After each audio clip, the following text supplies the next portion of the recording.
Este proyecto nos lo transmitió, vino transmitido a través del Ayuntamiento de Valencia para comentarnos un proyecto de ahorro energético que lo vimos muy interesante desde el principio. Pues mira, con la auditoría que me hicieron, pues entre otras cosas sabemos el precio de la energía, podemos,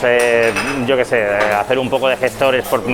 nuestra cuenta, en el sentido de saber si nos están engañando o no, y es una cosa que, bueno, yo ya te digo, es muy súper positiva, la recomiendo a todos los compañeros y muchas veces no pensamos realmente el ahorro que podemos tener, ¿vale?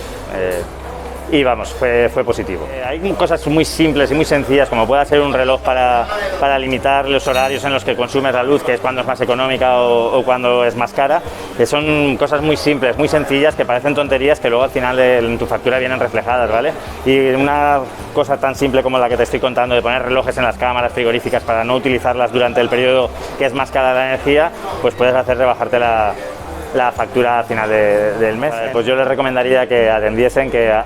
a estos profesionales, porque la verdad es que finalmente, insisto, es un ahorro bastante considerable, lo van a notar y un poco ayudamos a nuestro planeta, ¿no? Porque vamos, con el tema de las energías renovables es una cosa que debemos de tener muy en cuenta y que en un futuro pues va a ser beneficioso para todos nosotros.